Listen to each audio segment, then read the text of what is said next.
आप देख रहे हैं SY लाइव न्यूज। हिंदू सम्मेलन के दौरान दिए गए कथित बयान को लेकर राज्य के मंत्री नितेश राणे विवादों में घिर गए हैं। आरोप है कि उनके भाषण में धार्मिक द्वेष फैलाने वाली और चिथावनीखोर बातें कही गई, जिससे इलाके का माहौल प्रभावित करने की कोशिश की गई। वहीं मुमराकवा के विधायक जितेंद्र अवहाद के खिलाफ भी आपत्तिजनक टिप्पणी किए जाने का आरोप लगाया गया है।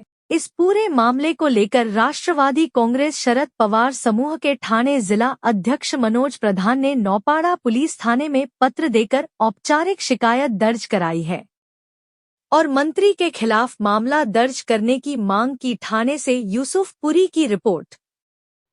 हिंदू समाजाने आशीर्वाद देऊन इथे बसवलेला मी छाती ठणकावून सांगतो, मी काय कुठल्या गोल टोप्यान गाडीवाल्यांमुळे मी काय आमदार झालो नाही। मी जो आमदार झालेलो आहे, माझ्या हिंदू समाजाने मला निवडून इथे आमदार म्हणून इथे उभं केलेलं आहे। मी जे मंत्रालयामध्ये बसतो किंवा इथे जे तुमच्या सभेमध्ये आलोय, कुठला आमदार किंवा मंत्री म्हणून नाही, एक हिंदू म्हणून तुमच्याशी बोलायला आणि ताकद देण्यासाठी आलोय। बरे तुम्ही निश्चिंत राहा, आम्हाला काय मतांची ऐकण्याची काय चिंता नाही हो। ह्यांचे 5 जातील तर आमच्या हिंदूंचे 50 पडतील, आम्हाला काय चिंता करू नका।